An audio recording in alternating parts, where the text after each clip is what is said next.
Pessoal, agora, por favor, podem pôr o nome no chat para marcar a presença, tá?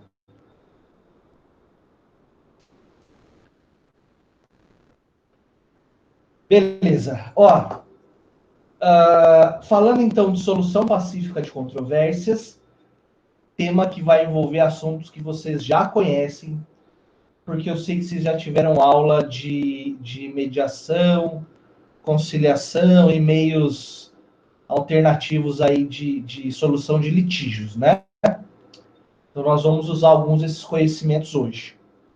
Bom, quando nós falamos em solução pacífica de controvérsias, nós precisamos nos depararmos, né, entendermos o conceito do que é controvérsia.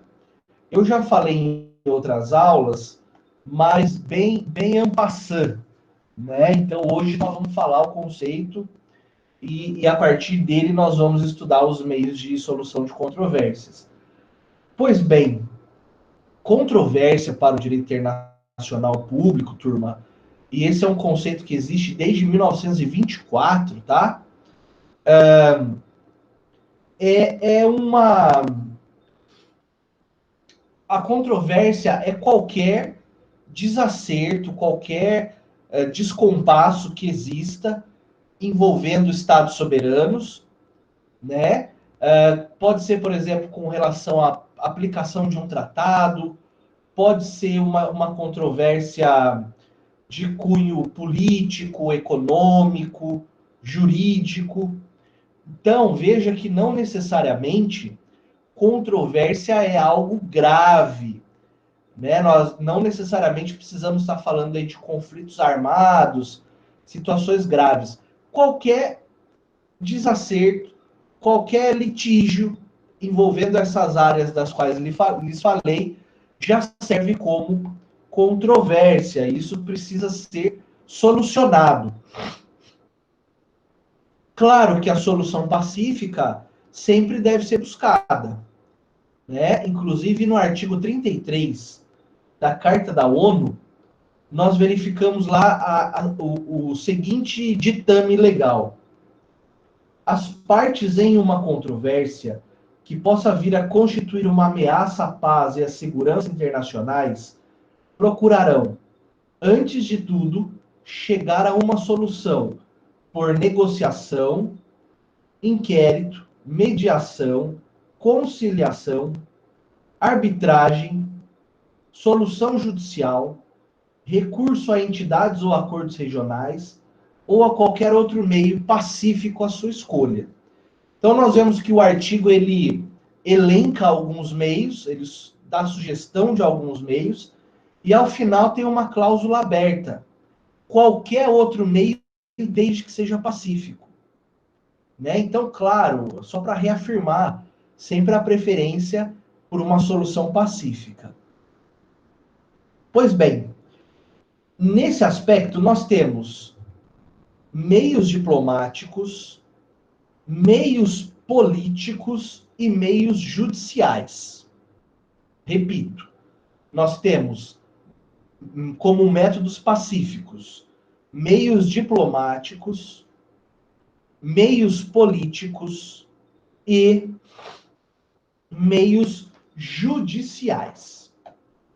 Tá, falemos agora, então, primeiro, dos meios diplomáticos. Tá? Tá muito de peça, tá tudo em ordem, posso tocar.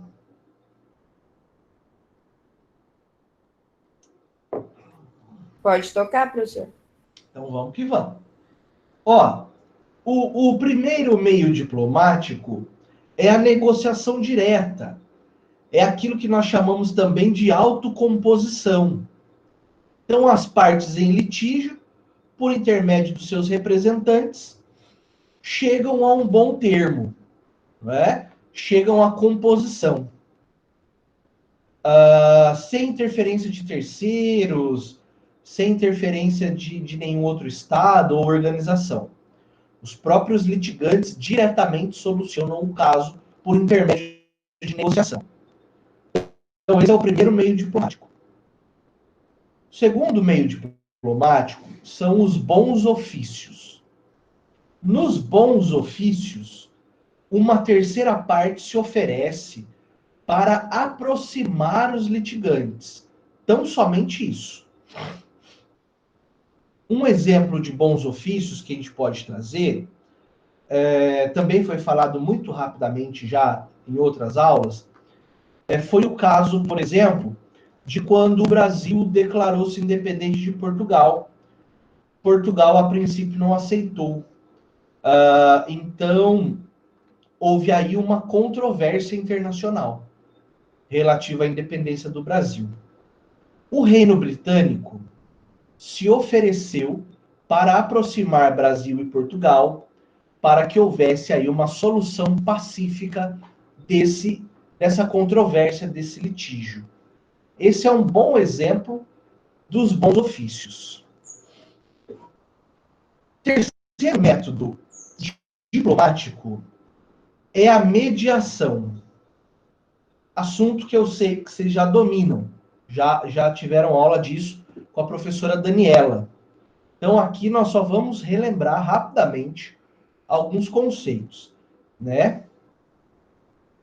Isso, esse material eu não pude pôr no Ambiente Conhecer, Júlia, hoje, por conta da demanda lá no MP, que estava muito volumosa, mas eu prometo amanhã eu já vou disponibilizar, tá?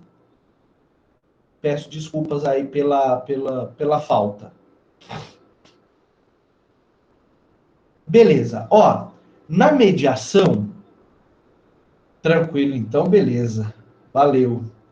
Na mediação, nós temos lá um terceiro, não é?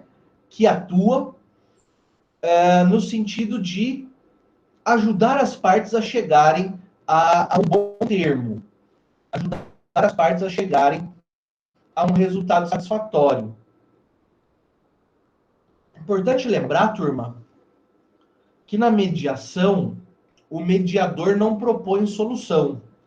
Ele apenas tenta criar um clima favorável à composição das partes, né?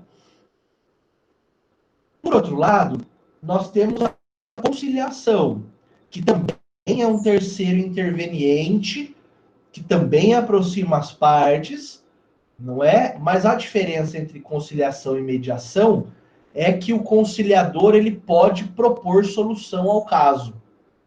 Claro que a proposta do mediador não vincula as partes, mas ele tem essa liberdade.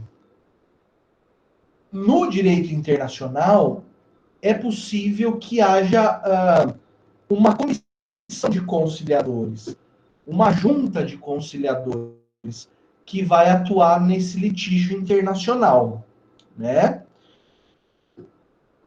Importante lembrar, turma, que tanto na mediação quanto na conciliação, para que esses mediadores, conciliadores atuem, é necessário que haja a anuência dos estados litigantes, tá?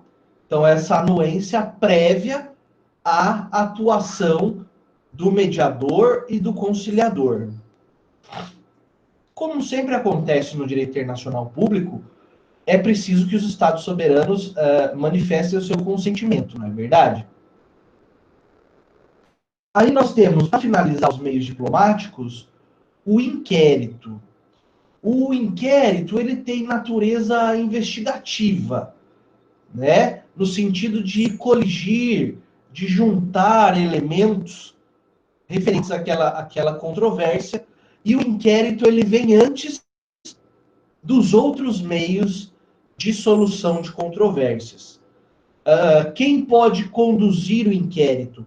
Pode ser um Estado soberano desinteressado no litígio, um terceiro, ou eventualmente pode ser até uma organização internacional que pode conduzir o inquérito, que, repito, tem como função juntar elementos, não é, que vão ajudar na solução pacífica dessa controvérsia.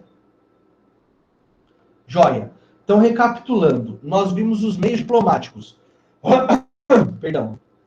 A negociação direta ou autocomposição, bons ofícios, mediação, conciliação e inquérito. Esses são os meios diplomáticos. Na sequência, nós temos os meios políticos de solução de controvérsias. Na verdade, é arbitragem, é da arbitragem que nós estamos falando aqui. Matéria também que não é estranha para nenhum de nós, né? A arbitragem no direito internacional público, para que ela aconteça, então, para que uma corte arbitral, para que uma câmara arbitral internacional possa atuar, antes é necessário o consentimento daqueles estados litigantes, dos briguentos. Esse consentimento, ele pode acontecer depois da controvérsia. Então, eu tenho lá já a controvérsia posta e depois vem a escolha da arbitragem. Isso acontece por um convênio arbitral. Ou eu posso escolher a arbitragem antes mesmo do litígio acontecer. Geralmente, essa escolha prévia estará no texto de um tratado internacional, né? Belezinha sabiá, né? Cantando. Então, veja, nesse aspecto, quando a escolha da arbitragem vem antes da controvérsia, aí nós estamos diante de um compromisso arbitral, também chamado de cláusula compromissória. Eu repito, se a escolha da arbitragem vem depois do litígio, se vem depois do litígio, aí é porque foi firmado um convênio arbitral. Se a escolha da controvérsia, se a escolha da arbitragem, nossa, buguei.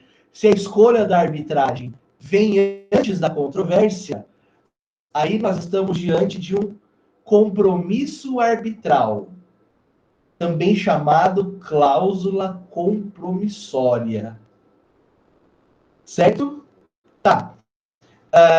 O compromisso arbitral, ele geralmente é feito de forma escrita, né? Na imensa maioria dos casos. A regra é compromisso arbitral escrito. Não existe uma formalidade especial, tá? Só que no conteúdo do compromisso arbitral tem que constar o objeto da demanda, ou seja, a controvérsia em si, como que o árbitro foi escolhido, geralmente é por consentimento de ambos os estados, né? De ambos os estados ou de todos os estados envolvidos. Porque se eu tenho dois estados litigantes, eu preciso do consentimento dos dois. Se eu tenho vários estados litigantes, aí a escolha é por voto majoritário, tá? O lugar onde serão realizados os atos arbitrais e o idioma escolhido para a redação desses atos arbitrais, tá? Isso tem que constar do convênio ou da cláusula compromissória. Muito bom. Lembrando que o árbitro tem que ser um terceiro independente, seja um Estado, seja uma organização internacional, seja até uma pessoa jurídica de direito privado que atua como câmara de arbitragem, né? Não raro nós vemos países fazendo essa atuação, mas eventualmente também pessoas jurídicas podem vir a fazer. Claro que tem que ser uma pessoa jurídica de expressão internacional, né? Pessoal, ao final da arbitragem, do processo de arbitragem, é proferida uma decisão. Essa decisão recebe o nome de laudo arbitral. Seria a sentença da arbitragem, mas nós não chamamos de sentença, porque quem profere sentença é só juiz. Então, veja, proferido esse laudo arbitral, ele tem força de título executivo. Quer dizer que se os estados ou o estado condenado não cumprir o que está constando lá do laudo arbitral, esse laudo pode ser executado. Tá bem? Aí, claro, né, vai ser executado perante uma corte internacional. Para finalizar, nós temos os meios judiciais de solução de controvérsia. Bom, o nome já ajuda bastante. Quando eu estou falando de meios judiciais, eu só posso estar falando das cortes internacionais, né? Que nós já estudamos com algum detalhamento. Veja, essas cortes internacionais, em primeiro lugar, elas precisam ser cortes permanentes. Por quê? Porque é vedado, né, a criação de tribunais ad hoc. Então eu tenho que estar diante de uma corte permanente, ou seja, uma corte que já existia antes da controvérsia. Princípio do juízo natural, tudo aquilo que nós já estudamos. Pessoal, importante lembrar que somente os estados podem peticionar perante as cortes internacionais. Aí você pode incluir também as organizações internacionais. Então, os sujeitos internacionais, estados e organizações, podem peticionar perante as cortes internacionais. Eles têm essa capacidade postulatória. Né? Beleza. Também lembrar que a jurisdição, para ser exercida no direito internacional público, ela depende do consentimento dos estados envolvidos no litígio. Né? Isso nós falamos já na primeira aula. Nenhuma jurisdição pode ser exercida contra um estado soberano sem que antes disso ele aceite. Né? Mas é interessante lembrar que nem todos os estados soberanos são parte nos tratados que criam cortes internacionais, tribunais internacionais. Mas isso não impede que a controvérsia em questão, uma controvérsia hipotética X, né, seja levada a uma corte, mesmo que os estados não sejam parte da corte. O que os estados litigantes fazem? Eles celebram um compromisso jurisdicional de levar aquela causa específica até determinada corte. Assim sendo, aquele tribunal passa a ter jurisdição para solucionar aquela controvérsia em específico. Veja que isso é diferente de aderir ao tratado que criou a corte. Concorda? Porque quando acontece a adesão, os estados aderentes concordam em submeter toda e qualquer controvérsia futura àquela corte. Quando eu faço o compromisso, é ótimo, os estados soberanos fazem o compromisso jurisdicional, os litigantes concordam em levar aquela controvérsia específica. Tá? Então, esses estados serão parte da corte para a solução específica daquela controvérsia, daquele litígio. Ficou claro isso?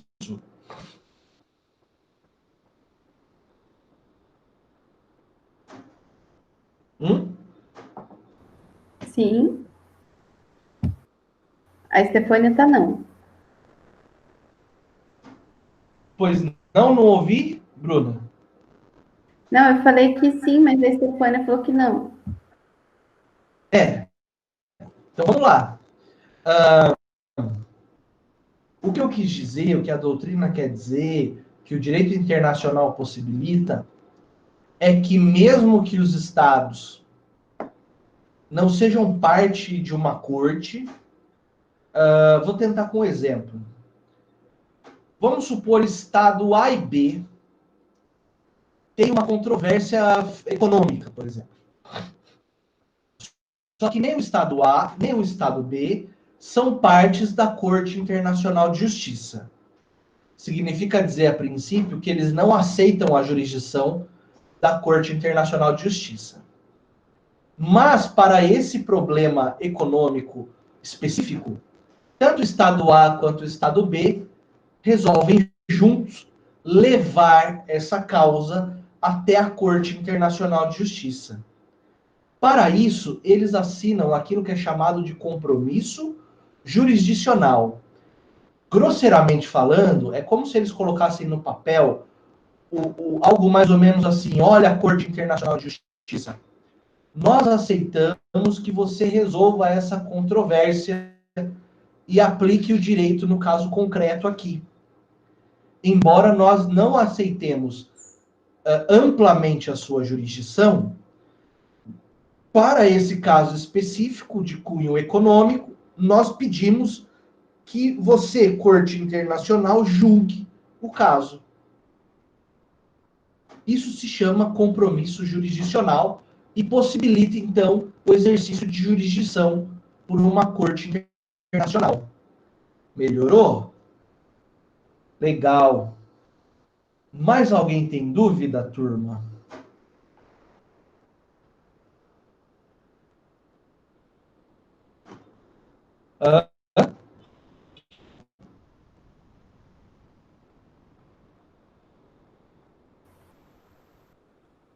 Tá.